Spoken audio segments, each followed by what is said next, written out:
I am back with another video. Welcome to my channel if you are new, and welcome back if you are a returning subscriber. And if you are not new but not yet subscribed, just go ahead and hit the subscribe button for me.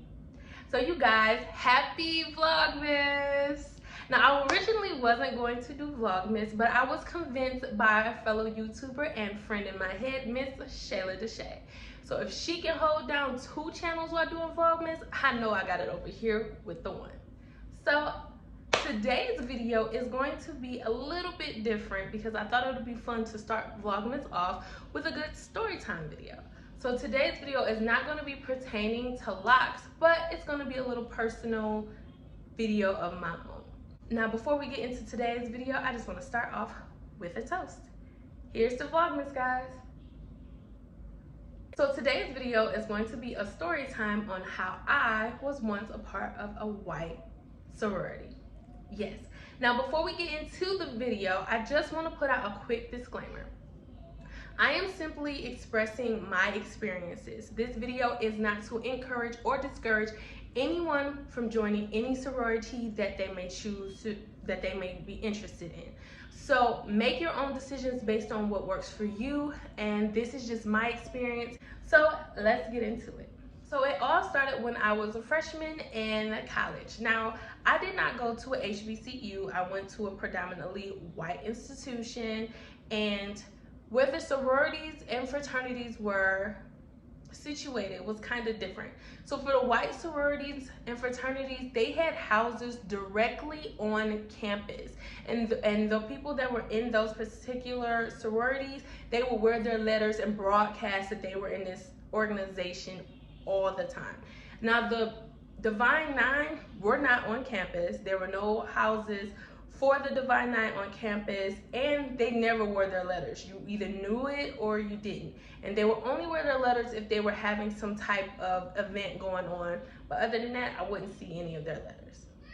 But I know that I wanted to join a sorority because I wanted to make some new girlfriends, because I came to the school only knowing guys. Like, I came with some guy friends from my school. So I thought me joining a sorority would be a good opportunity for me to join a big organization, have some networking opportunities, as well as to make a couple of friends. So that's all I was really in it for. So it came about the time for me to rush. So rush came along. I wasn't really informed that much about sororities and fraternities, and so I just knew that I wanted to rush.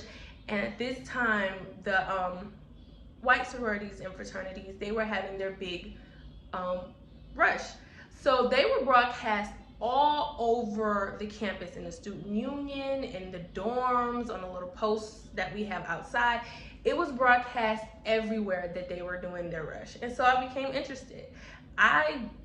Like me, I didn't know I wasn't too informed about the different sororities and fraternities, like how it was like they're separate and they do their things separately. So I just thought this was everything. And then I just decided to rush. Now, going through it initially, I saw a lot of different girls. I saw a lot of black girls, white girls, you know, Asians. Like, the school that I went to was pretty mixed up. So it was a good variety of girls at first. So it kind of made me feel like I was in the right spot. But then as rush week went along, about like day 2, I noticed that, you know, a lot of the black girls started to dwindle away. And I wasn't too concerned about that because I knew it was a process. Some people would drop out for different reasons. I just wasn't aware of what the reason was.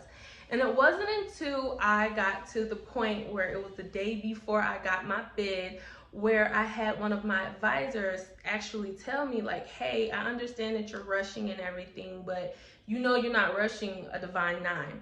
Now, at that point in time, I had no idea what she meant. Like, what the hell is a Divine Nine? Looking back at it now, I feel like I was pretty sheltered to the whole sorority, fraternity life, because I honestly did not know what she was talking about.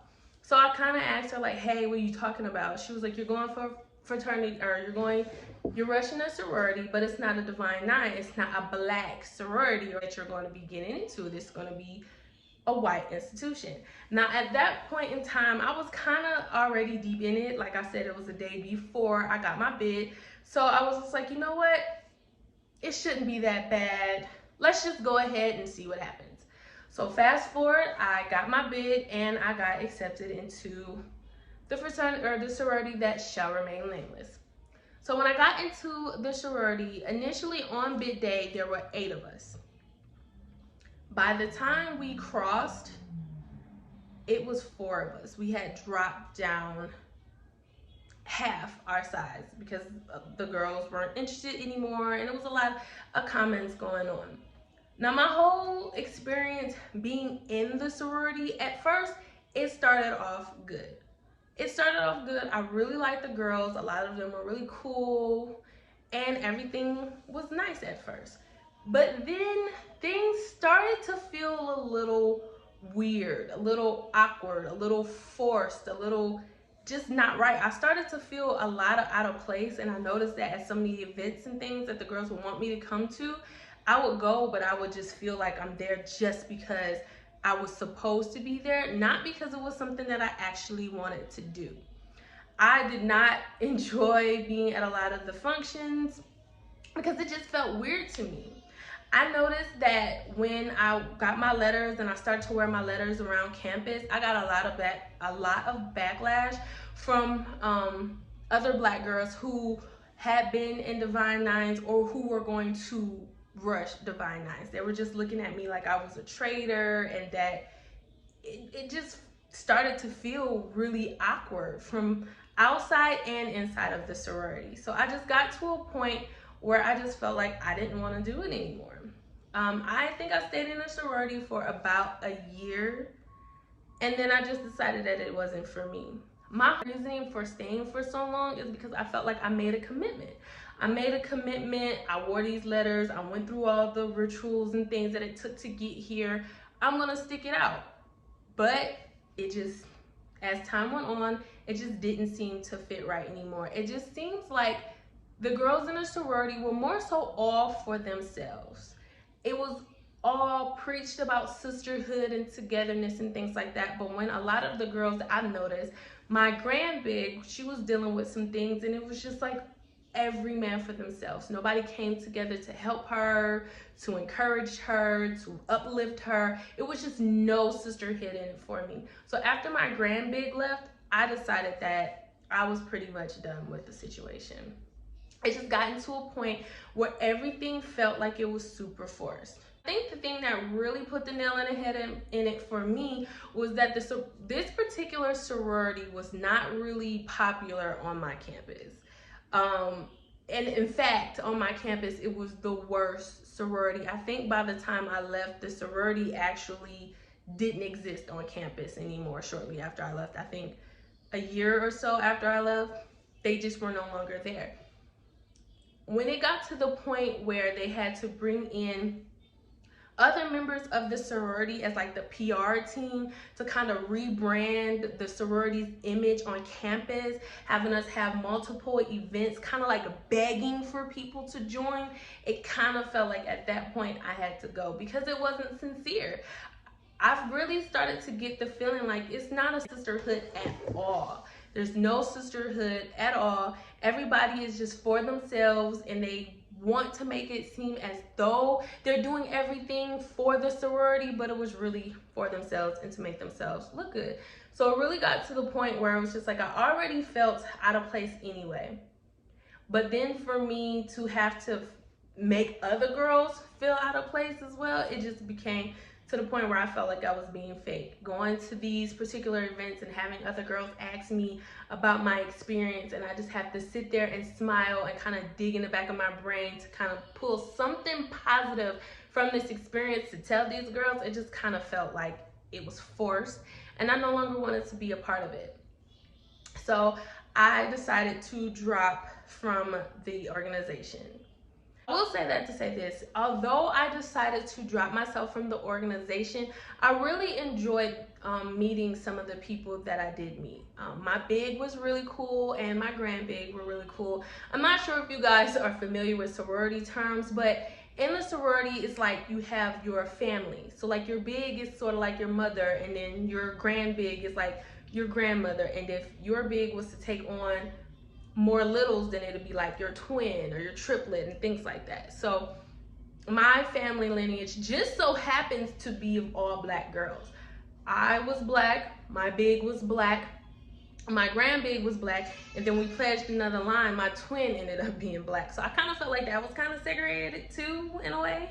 Because it's like, here we go, all the black girls in the sorority, your family, boom, you're over here. Like, that kind of rubbed me the wrong way as well. But hey, it is what it is. Now, I do know of other African American girls who are part of white sororities or multicultural sororities, and they really seem to enjoy it. But I think my experience with it wasn't as good because of the people and because of the setup with the particular organization.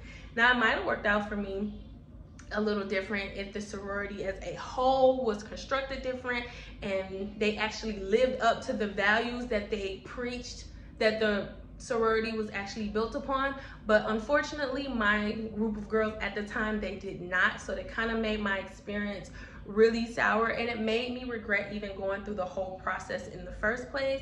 If I would have really been more informed, I felt like I would have took my time, did a little bit more research, and then decided to move forward in the process of crossing with a Divine Nine. Now, some might ask me, well, after you decided to drop, why didn't you decide to just go for a Divine Nine? It is not that easy. I was actually friends with and a co-worker with a girl who's actually in a Divine Nine sorority, and she basically told me firsthand, like, you were known for being in that sorority. You wore those letters, you repped that sorority, and now for you to disassociate yourself with that sorority after we all known that you were in there, to try to rush another sorority over here, it's kind of like you're gonna have to come in a lot harder and a lot hungrier because you got a scarlet letter on you because you decided to be in this other organization.